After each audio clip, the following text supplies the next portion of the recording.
Baik, bismillahirrahmanirrahim. Assalamualaikum warahmatullahi wabarakatuh. Saya Muhammad Nova Alkaf dan Ia Maulana dari kelompok 13 akan menjelaskan tentang superkelas tetrapoda dengan kelas mamalia. Di sini ada peta pikiran. Yang pertama, superkelas tetrapoda, pengertiannya, ciri-cirinya, sistem organ pada mamalia, klasifikasi dan peranan mamalia. Tetrapoda adalah hewan vertebrata dengan memiliki 4 kaki atau pelengkap seperti kaki. Dalam bahasa Yunani, tetrapod berarti berkaki 4, termasuk hewan tetrapoda yaitu amfibi, reptil, apes, mamalia, dan organisme. Bentuk-bentuk kuno peralihan antara ikan dan amfibi. Beberapa tetrapoda telah berevolusi menjadi bentuk tanpa kaki seperti ular.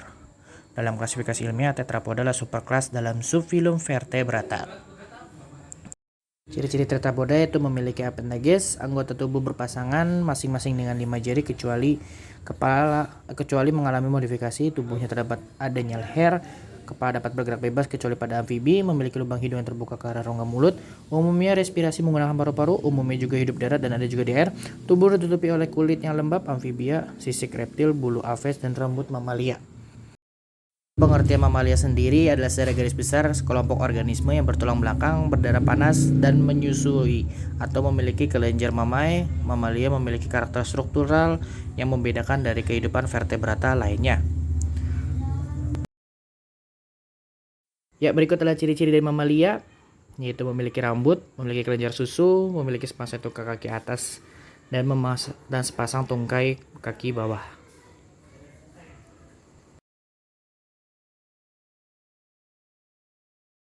Ini adalah sistem organ pada mamalia. Lalu sistem saraf pada mamalia secara general memiliki tingkat perkembangan yang lebih tinggi dari kelas lain. Sistem sarafnya terdiri atas otak depan, otak tengah, otak belakang yang berkembang dengan baik. Beberapa jenis hewan mamalia memiliki lebih karena saraf-saraf pusatnya mengalami perkembangan yang lebih menonjol, seperti yang mencari mangsa, indera penglihatannya, indera pendengar pada kucing, dan indera pendengar pada kelelawar, dan indera pencium yang tajam pada anjing.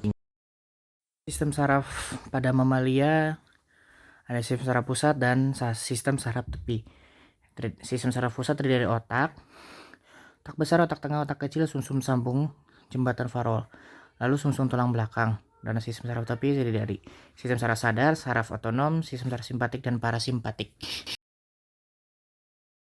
Sistem respirasi pada mamalia mirip seperti pernapasan pada manusia. Bernapas menggunakan paru-paru. Secara umum, hewan mamalia melakukan proses pernapasan dimulai rongga hidung, faring, trakea, bronkus, hingga paru-paru yang nantinya oksigen akan diikat oleh darah dan disebarkan seluruh tubuh. Proses bernapas terjadi saat hewan mamalia menghirup oksigen dan membuang karbon dioksida. Jumlah karbon dioksida yang dibuang serta oksigen yang diserap harus seimbang. Jika oksigen tidak mencukupi kebutuhannya, maka hewan akan mengalami kondisi yang disebut sebagai hipoksia. Begitupun sebaliknya, jika hewan mamalia kelebihan oksigen, maka akan mengalami kondisi yang disebut oksidasi, yaitu dapat menyebabkan organ-organ dalam tubuh hewan mamalia bisa hancur. Lalu di sini ada fase ekspirasi dan inspirasi. Fase ekspirasi adalah ketika hewan mamalia mengeluarkan napas. Exhale, otot diafragma akan melepas dan kembali ke posisi semula. Kemudian otot-otot tulang rusuk juga melemas dan dibantu oleh kontraksi dari otot perut, sehingga menyebabkan rongga dada mengecil dan tekanan dalam rongga dada naik. Udara yang dikeluarkan melalui paru-paru keluar melalui hidung sehingga membuat paru-paru mengecil. Sementara fase inspirasi adalah ketika hewan mamalia menghirup napas atau inhale. Otot diafragma akan berkontraksi, kemudian otot-otot tulang rusuk akan berkontraksi sehingga rongga dada membesar dan menyebabkan tekanan dalam rongga dada berkurang. Udara yang dihirup melalui hidung masuk ke dalam paru-paru sehingga membuat paru-paru mengembang. Lalu fase sistem sirkulasi mamalia. Organ peredaran mamalia terdiri dari jantung, pembuluh vena, dan pembuluh arteri. Jantung mamalia terbagi menjadi 4 bagian, yaitu 2 bilik dan 2 serambi. Mamalia memiliki sistem peredaran darah ganda, yaitu darah melalui jantung 2 kali. Proses peredaran darah mamalia yaitu bilik kanan memompa darah ke paru-paru melalui pembuluh darah arteri. Kemudian darah keluar melalui pembuluh darah vena ke serambi kiri dan masuk ke bilik kiri. Dari bilik kiri darah mengalir ke seluruh tubuh dan kembali ke jantung melalui pembuluh darah vena. Jantung berbilik 4 pada mamalia mempunyai 2 arteri dan 2 ventrikel yang terpisah secara sempurna. Pengiriman oksigen ke seluruh tubuh akan semakin meningkat karena tidak ada pencampuran darah yang kaya akan oksigen dengan yang miskin oksigen, jadi lebih sempurna dari reptil. Sebagai hewan endotermik, mamalia memerlukan lebih banyak oksigen per gram bobot tubuhnya dibandingkan dengan vertebrata lain dengan ukuran tubuh yang sama. Lalu sistem pencernaan mamalia. Pada mamalia terdiri dari kelenjar pencernaan dan organ pencernaan. Kelenjar pencernaan terdiri dari 4 pasang kelenjar ludah, paratiroid, infraorbital, submaxillary, sublingual. Terdapat kantong empedu dengan saluran empedu dan saluran getah pankreas yang bermuara di duodenum, cecum atau caecum, berdinding tipis, panjangnya kira-kira 50 cm, mempunyai appendix femoris, umbai cacing yang bentuknya seperti jari. Sedangkan organ pencernaan terdiri dari mulut, kerongkongan, ventriculus, duodenum, ileum, rectum, dan anus. Sistem ekskresi mamalia. Sistem ekskresi pada mamalia hampir sama dengan manusia, tetapi sedikit berbeda karena mamalia dipengaruhi atau disebabkan oleh lingkungan tempat tinggalnya. Paru-paru mamalia mempunyai permukaan berspons yang dipenuhi ilang epitelium, dengan itu mempunyai luas permukaan perisi padu yang lebih luas dibanding luas permukaan paru-paru. Ginjal berbentuk seperti biji kacang. Ruang median ginjal yang disebut dengan pelvis renalis berhubungan dengan kandung kemih melalui ureter. Dari kandung kemih mengeluarkan uretra yang akan mengeluarkan urin melalui saluran urin. Mamalia dominan sudah memiliki saluran yang terpisah, tidak seperti hewan vertebrata yang lain yang menggunakan kloaka. Mamalia memiliki saluran pembuangan, sisa pencernaan melalui anus, urin melalui uretra, dan saluran reproduksi melalui vagina dan penis. Sistem reproduksi mamalia. Hewan mamalia melakukan fertilisasi internal. Perkembangan embrio terjadi dalam uterus dengan lama masa kandungan yang bervariasi tergantung pada jenis hewannya. Kayak seperti pada kelinci, masa kehamilan sekitar 30 hari. Berdasarkan cara reproduksi dan perkembangan fetusnya, beberapa mamalia memiliki tingkat-tingkatan dari yang rendah sampai yang tinggi. Pada mamalia rendah seperti Ordo monotremata, Ordo marsupiala, platypus masih bertelur dan mengerami telurnya, sedangkan pada kanguru yang telurnya sangat kecil itu berkembang dalam uterus selama beberapa hari. Larva yang kemudian menetas segera keluar dari uterus dan masuk ke dalam kantong perut dan menghisap air susu dari puting-puting induknya. Pada mamalia lebih tinggi tingkatannya, zigot berkembang menjadi embrio dan kemudian tumbuh menjadi fetus tinggal dalam uterus untuk waktu yang lebih lama. Sistem sirkulasi dan nutrisinya dihubungkan melalui plasenta yang mengangkut nutrisi dari tubuh induknya. Selanjutnya yaitu ada subkelas dari mamalia. Subkelas dari mamalia sendiri yaitu terbagi menjadi 3. Yang pertama ada Prototheria, Metatheria, dan Eutheria yang akan dibahas selanjutnya. Subkelas dari mamalia yang pertama ada Prototheria. Prototheria sendiri hewan yang bertelur, seperti kebanyakan hewan vertebrata non-mamalia. Kelompok Prototheria berkembang biak dengan cara bertelur. Embrio berkembang di dalam telur dengan menggunakan kuning telur sebagai sumber makanannya. Mereka memberi makan bayi mereka dengan sekresi kelenjar susu, seperti semua mamalia lainnya. Mereka tidak memiliki puting susu, tetapi kulit di atas kelenjar susu mereka memancarkan susu untuk bayi mereka. Seperti contohnya pada hewan platypus dan echidna. Selanjutnya, subkelas dari mamalia yang kedua ada Eutheria. Sebagian besar spesies mamalia termasuk manusia berada di infrakelas Eutheria. Mereka juga disebut sebagai plasenta mamalia. Ibu Eutheria membawa anak-anak mereka yang belum lahir dalam rahim, di mana mereka dipelihara dan dilindungi sampai stadium lanjut tercapai. Eutheria sendiri memiliki contoh yaitu seperti pada ikan paus, gajah, tikus, dan orang hutan. Selanjutnya subkelas dari mamalia yang terakhir atau yang ketiga yaitu Metatheria. Metatheria atau marsupial atau hewan yang memiliki kantung. Kelompok Metatheria melahirkan anaknya saat embrio masih pada tahap awal, sehingga masa kehamilannya singkat. Contohnya pada hewan kanguru merah. Anaknya yang masih berukuran sebesar lebah madu dilahirkan 33 hari setelah fertilisasi. Anak dalam tahap embrio tersebut dapat merangkak masuk ke dalam kantung induknya yang disebut marsupium. Di dalam marsupium, embrio menyusu pada puting susu dan mengalami perkembangan selanjutnya. Contohnya yaitu pada hewan kanguru dan koala. Selanjutnya akan membahas tentang klasifikasi dari mamalia. Klasifikasi mamalia mempunyai 12 ordo yang akan dibahas selanjutnya. Klasifikasi dari mamalia yang pertama ada ordo Insectivora. Ordo ini memiliki ciri khusus yakni mata yang tertutup, telapak kaki bagian depan yang cenderung melebar, dan cakar yang kuat serta tebal. Mamalia jenis ordo ini tergolong mamalia kecil. Selain itu, Insectivora memiliki ciri khusus yaitu memakan serangga, biji-bijian, cacing, dan beberapa hewan kecil lainnya. Contohnya pada mamalia ordo ini yakni terenggiling dan tikus. Dan yang kedua ada ordo Marsupialia. Mamalia marsupialia ialah kelompok hewan mamalia yang betinanya mempunyai kantung perut atau marsupium. Dengan ini sehingga dikenal hewan berkantung. Fungsi kantung ini sebagai tempat menyimpan anak yang baru lahir, terutama yang lahir dalam keadaan prematur. Beberapa contoh hewan mamalia ini yaitu ada kanguru, walabi, walaro, kuskus, dan koala. Selanjutnya, klasifikasi dari mamalia yang ketiga ada ordo Dermophthera. Ordo ini adalah hewan mamalia yang memiliki parasut berbulu atau padagium di sela 4 kakinya. Parasut tersebut didapatkan dari kulit atau membran sel yang terhubung antara keempat kaki hewan tersebut.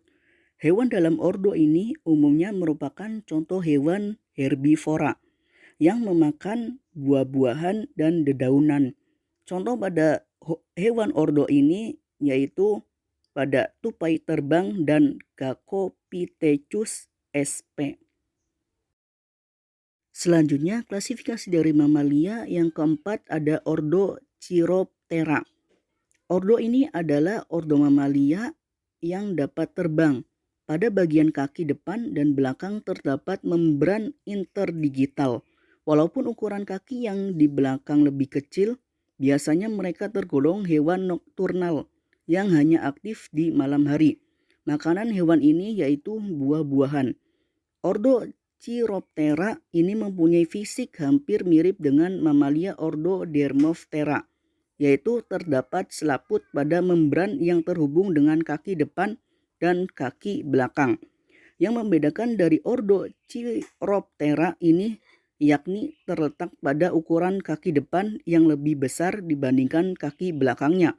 Selain memiliki kelenturan pada tulang rangkanya, sayap hewan ini disertai membran kulit tipis serta rambut-rambut yang berfungsi sebagai sensor. Contoh pada hewan ordo ini yaitu kelelawar.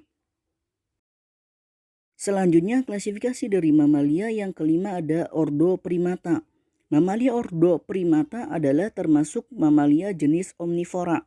Selain itu, ciri mamalia primata adalah bentuk jari yang lebih besar dan panjang. Jari tersebut bertujuan memudahkan dalam memanjat untuk mendapatkan makanannya. Contoh dari ordo ini yaitu simpanse, gorila, orangutan, dan monyet. Yang keenam ada ordo Carnivora. Ordo ini adalah kelompok mamalia yang menjadikan daging sebagai makanannya. Ciri hewan yang termasuk ordo ini adalah memiliki gigi taring yang tajam dan cakar yang runcing sebagai alat untuk berburu dan mengoyak daging mangsanya. Contoh dari ordo ini yaitu harimau, serigala, singa laut, dan anjing laut. Klasifikasi dari mamalia yang ketujuh ada ordo Cetacean. Termasuk dalam golongan ordo ini adalah mamalia yang hidup di laut. Hewan mamalia ini mempunyai bentuk tubuh yang mirip dengan ikan dan kaki depannya seperti dayung, serta tidak mempunyai tulang belakang. Contohnya pada ordo ini adalah ikan paus dan lumba-lumba. Yang kedelapan ada ordo Rodentia. Ordo ini adalah hewan mamalia yang tidak mempunyai taring, sehingga biasanya mereka hidup sebagai pengerat. Hewan dalam ordo ini dicirikan dengan gigi seri yang tebal dan besar, dapat hidup pada segala habitat. Beberapa contoh di antaranya adalah tikus, tupai pohon, landak, mencit, dan marmut. Selanjutnya, klasifikasi mamalia yang ke-9 ada ordo Lagomorpha. Ordo ini adalah ordo mamalia herbivora pemakan tumbuh-tumbuhan, dedaunan, dan buah-buahan. Memiliki ciri-ciri yaitu memiliki gigi molare yang dapat terus tumbuh, mempunyai gigi seri 4 atau lebih, dan mempunyai ekor yang pendek, kuat, dan juga dapat digerakkan. Contohnya pada ordo ini yaitu kelinci. Yang ke-10 ada ordo Proboscidea, merupakan jenis mamalia berotot dengan tubuh panjang dan relatif besar. Memiliki ciri-ciri yaitu bentuk tubuh yang besar, mempunyai proboscoidea dengan 2 lubang hidung, serta dapat untuk memegang. Berat badan mencapai sekitar 3,5 sampai 5 ton, dengan umur bisa mencapai 50 tahun, dan leher yang pendek, kepala besar, telinga lebar, seperti contohnya pada hewan gajah. Selanjutnya, klasifikasi dari mamalia yang ke-11 ada ordo Perissodactyla. Ordo ini adalah mamalia herbivora dengan ciri khas kepemilikan kuku dengan jumlah jari kaki yang ganjil. Memiliki ciri-ciri yaitu tidak memiliki tanduk dan telapak kaki yang jumlahnya ganjil. Contohnya pada hewan ordo ini yaitu pada kuda, zebra, dan tapir. Yang ke-12 ada ordo Artiodactyla, merupakan jenis mamalia yang mempunyai jumlah kuku genap pada setiap kakinya. Jenis ordo mamalia ini juga bisa dikatakan herbivora. Contoh hewan mamalia dari ordo ini seperti jerapah, kerbau, sapi, rusa, dan kijang.